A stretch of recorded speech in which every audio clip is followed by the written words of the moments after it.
Welcome everybody to our third version of the Chem Talk podcast. Today we have an interesting guest from an authority actually. So welcome Ramesh. Nice to have you here, and let's see what wisdom and insights you can share with us. Thank you, and thank you for giving me the opportunity to come and sit with you and your conversations. So maybe let's start about who is Ramesh in a few words about you. My name is Ramesh. I'm heading the safety departments in DSCC. We are from DSCC local authority. We are the regulators. And I have around a good team, 4 teams to manage entire city in occupational health and safety point of view. I have almost 28 years experience in health and safety field. Started with my basic background. I'm an electrical engineer. Okay. After completing the electrical engineering, I just focus on safety field. Started with the fire safety. Then moved to occupational health and safety. You know that safety is very, very interesting subjects, and it's one of the passion, because you are dealing with people, you are dealing with people's life. Ensure the employees who's coming to work with you, they're going back home the same way they're coming in. Yeah. We think about their families, we think about the employees. We never consider the position-wise employees. We consider all people are equal, safety side. So during this 28 years experience, I have achieved a lot of professional qualifications in safety side. Part of the authorities to develop regulations and all. International accreditation bodies, member of international accreditation bodies for ISO audits and all. Apart from that, also it's a very important part from occupational and my development, personal development, professional development, deal with all level of people coming from labor levels, middle management, higher management, local authorities, other government authorities, and learn from them, because we can learn the better information from the employees. They are the eyes and ears, they're doing the actual job. They're on the ground. Get their feelings, get their emotions, and how we can support them as a health and safety point of view, and make their life more easier and entertained. Yeah, and I think as you said, now the ultimate aim, they get home to the family safe. Absolutely, because the important part, whoever coming from abroad to work here, because we have almost 15 to 16,000 contractors working, employees working in our city. That people who's coming here, they're coming from the different part of the world, and they don't know about safety. From different they cultures. Don't understand different cultures and all. So when they arrive here, the important part we're looking for, how we can educate them, how we can give them awareness to protect their life. They are not alone. They coming here to support their families. Yeah. If anything happened to them, so emotional approach is very important. That behavioral safety approach is very important. That practical things we do, the technical point of view. If anything happened to these employees, it's going to affect their entire family. Yeah. So they have wife, they have children, they have father, mother, brother, entire family is depending on one person. So before any person going to start the work, make sure he's safe. And make sure, because of his job, his colleagues not going to get hurt or thing. So this culture we want to create it in our city. So our aim to create such cultures to make sure our city is safe and secure all the time. I think it's even a mindset thing, no? That the people who come here from abroad, that they really need to shift sometimes their way of thinking about safety. No? Absolutely. Change management is not easy. Exactly. It will take time, but you have to focus on, you have to drive them, push them slowly. Safety should not be a police. Safety is a partner. Correct. If you become a police, people will follow because of fear. Yeah. If you become a partner and the best friend, they will follow because of their own benefit. Yeah, and they might get more open. They will tell you things which go wrong, like near misses. Yes, exactly. That's the same thing. Police, they will just shut down and try to avoid. So that means 28 years experience. These are the things I have learned, and it helped me a lot to develop my own personality. To develop the skills which contribute the best for the people and the city. and the organizations. Constant learning is the best. Absolutely. Without learning, because every day you have new challenges. Every day is a new day. It's not, yes, yesterday, you said yesterday did 1, 2, 3, 4. When you come today, it will be new day. You have new challenges. You have new things. You have, everything will be new. Start with fresh day. Correct. And learn from the day. And at the end of the day, think about it, what I have done today, what I learned. What went well, what went maybe not so well. Absolutely, absolutely. Safety is a continuous process. It's never stop. Every day you have challenges. Every day you have a new risk, new potential risk, new things happen around you. We don't know. Yeah. So even you have your own process, everything in place. Always there are chances of gaps, because the gaps when you go and deal with people. Exactly, we are humans, right? Absolutely, we are not perfect. So you see, as a human being, we cannot concentrate more than 21%. 79%. So 21% you cannot concentrate. 79 our concentration level is 79 is perfect. The 21% you have your own issues, your own physical problems. Maybe you are sick that day. Maybe you have your family problems. Maybe you have distracted with while you are driving, somebody's forcing you something, or you have pressure from work. This all 21% will create a distraction. So the 21% goes all in your head, which you can't control. All the voices talking to you. You can't control it. So what, as a management point of view, as a leader point of view, as an organization point of view, they can look into how we can make this 21% more productive. Because whenever you have a rest period, whenever you have a break period, some engagement programs or something they can watch, something they can learn, so they will avoid with this pressure. Then when they go to work, they will be fresh-minded and deliver the best. And hopefully the safety thinking goes into the 21%, so it goes automatic, they don't need to concentrate on it. That's the ideal scenario. And the good part, I have a very good team.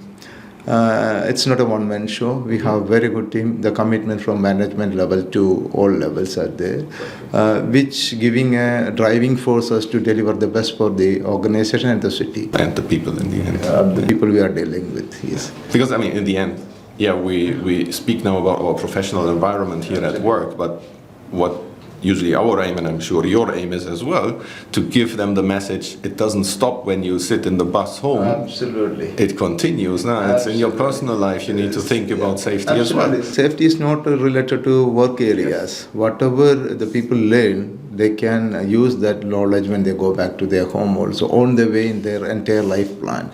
They can use it, they can make sure they are protected. They can make sure their children, their family members are protected.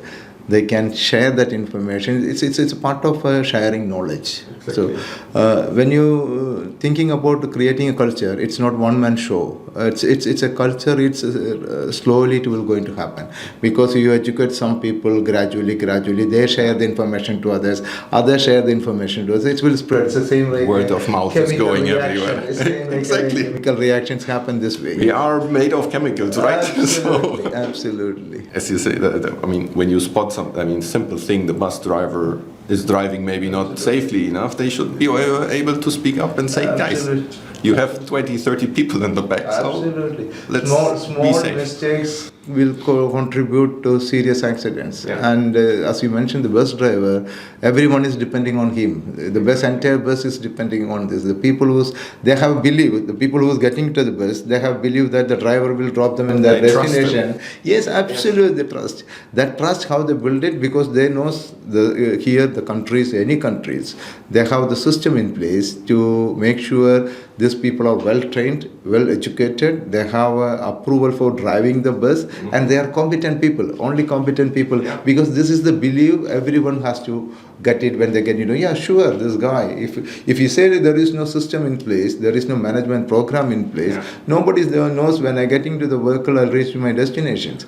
But here we have guarantee, yes, our drivers are qualified, their experience, they knows how to drive it, they knows how to tackle any situations, danger situations. they're going to face it.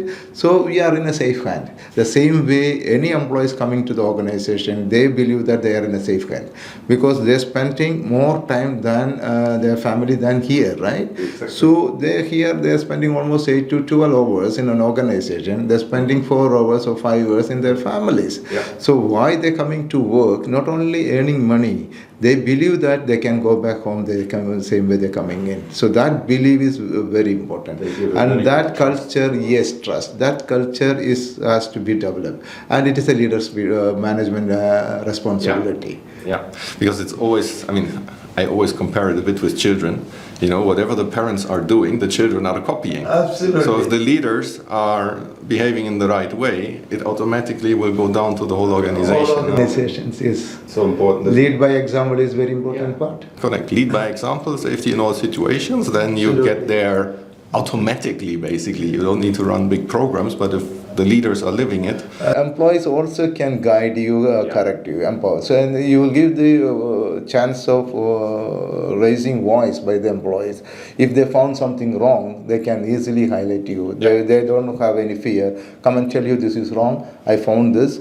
This employee listening is very important part because they know better than any management because the real people, they're doing the job in the shop. They see it day in, day out. Absolutely. Yeah. And that's what we, when I go to toolbox meetings sometimes, one day my shoe was open.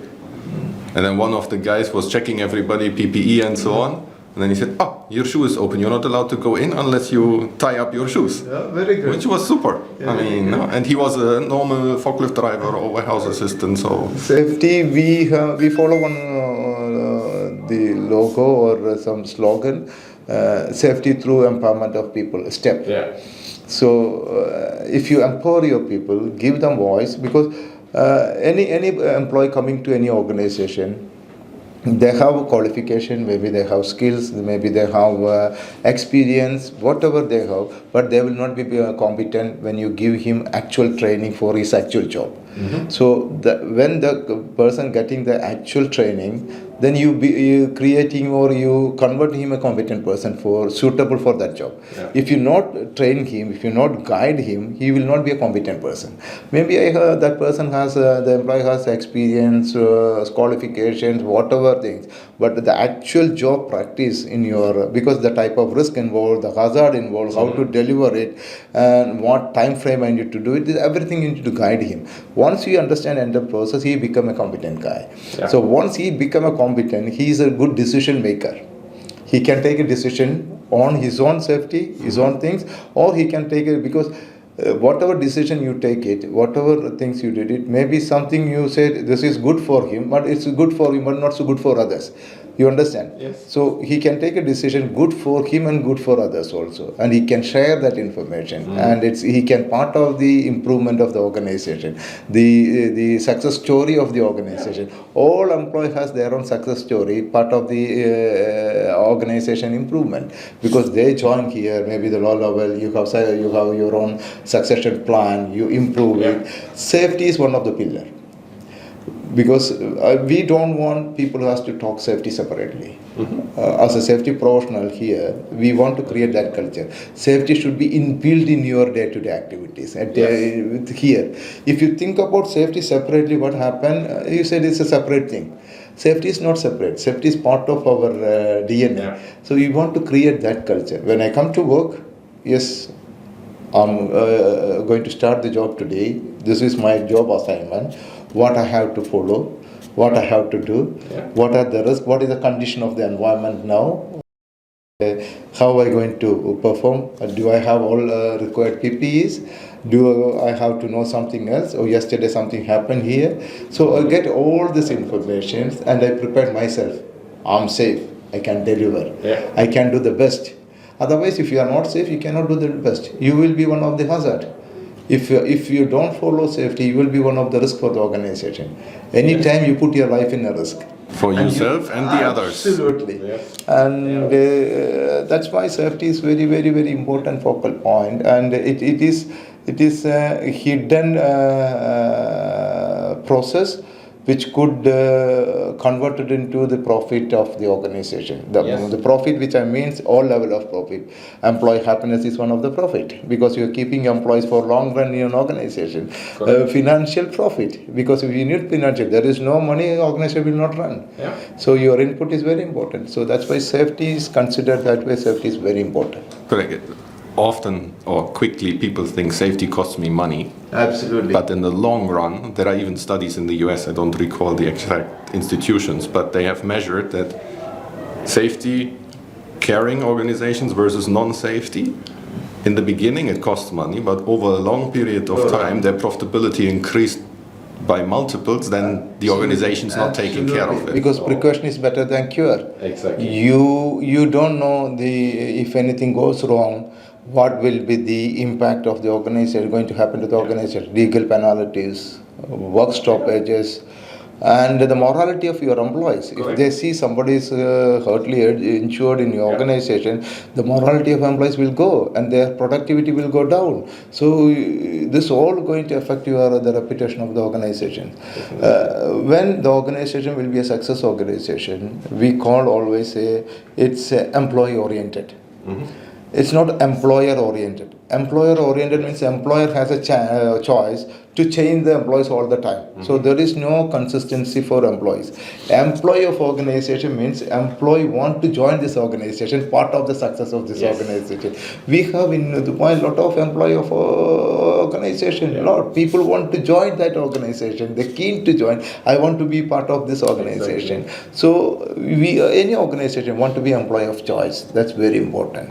So it will cover everything. You taking care of your employees, you taking care of your business, you taking care of your stakeholders, you taking care the requirement, regulatory requirements, you have to ensure the compliances, so legal protected. This all will cover employee of organization.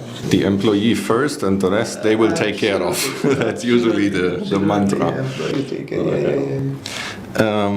Coming maybe back to initiatives and programs, is there anything planned specifically in Dubai South, let's say for 2024, since we're just kicking off? This year, we have started last year, the previous year always, that recognition program for our own operational clients and projects teams, as I mentioned. Safety is always part looking for how to motivate. Or how to bring entire community or entire projects into our safety management program. This is very important. So one of the things which we have doing it, recognizing or motivating or rewards program for the clients who doing the best in safety. So there are a lot of companies here that are doing exceptionally good in safety, and we trying to get the opportunity to reward them. We have the last years we started, and there are good participations, and we found there are somebody is doing extra additional things to do the best practices.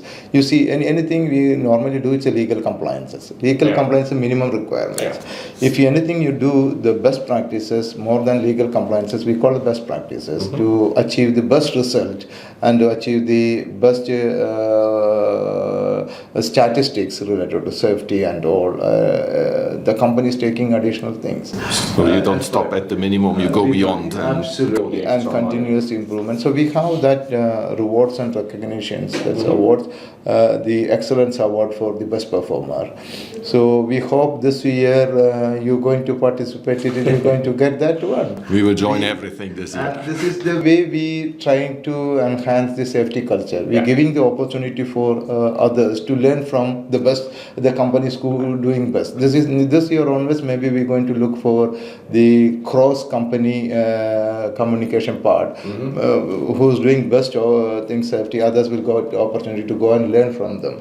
So we have started these dialogues with our other clients, how we can incorporate this in our safety journey in this year. This is one of the initiatives going to do. And you know that other part of this things initiative, the new initiative is going to come related to So now net zero concept is in place. We have to support the national visions to achieve that results. We just finished COP28 now. Big commitment from the higher authorities there in place, including His Highness level, taking additional steps. We want to reduce the carbon emissions. And as a client, as an operational client, as a city, how we can contribute that initiatives. So we're looking for different way, clean energy setup, that means solar power, reducing the energy consumptions by using LED lights, whatever things, and water resources, recycling point of view. For chemicals, from your side, you have chemicals, you have chemical containers, you are bringing with containers, how you are managing the waste, how you are doing recycling of your chemical containers. This all part of helping to reduce the carbon emissions. So this is also part of our sustainability. Correct. This is very important. Definitely. So this will be this year. We will get the communication from our side. We're going to share with you calendar. The calendar, we have a different type of campaign going to run. One is related to environment, the second one is related to projects, other one is related to fire safety point of view. So different campaign will come, and the initiator and the best performer will recognized. Sounds exciting. And we actually started already a few small initiatives with LED lights, and so we're doing some testing now. Absolutely. So and I think these two topics, sustainability and safety, where you should stop thinking competition. You should start sharing all the knowledge, best practice, and then get together to get the overall best solution. Safety, environment, and sustainability is part of the sustainable organization. You want to be a sustainable organization. So your process, your technology, all has to be sustainable. Your operation has to be sustainable. So the sustainable is a big topic. So how we can to make a sustainable contribution to achieve the national goal. So you can have your own, each organization, reducing the purpose. Move to technology point of view. Water recycling, how we going to use the water, and the wastewater, how we going to convert the wastewater for other purposes. Clean energy, reduction of the solar, you can use solar, and also the simple methodology you can use, you save the energy. If you save the energy, you save the carbon emission. When you save the carbon emission, that's equivalent to a tree. How many trees you going to plant? Exactly. Because simple technology, in the switch area you can put small sticker before you leave the office. Please make sure switch off the lights, because you are paying for that one. So when I leave, you see, if as an organization, if you reduce your operation cost, you have money to contribute to your employees, right? Yes. Maybe that will be in the bonus point of view, that will be another point of view. You will any get activities, whatever benefits. Whatever the organization spent, we are part of that spending. So we have to limit it. As an employee point of view, you have to educate them how you going to control it. Each one's contribution will create a big changes. We always look together into solutions, which is so important in this area. No, there is no competition, there is only collaboration in these areas, which is great. Thank you a lot for all the insights. It was very exciting and interesting. Looking forward to the initiatives as well. Sure. No, you're most welcome to join another time. So thank you for inviting us, for participating in this interview, and hope you have a very good year ahead, and convey our regards to all your employees.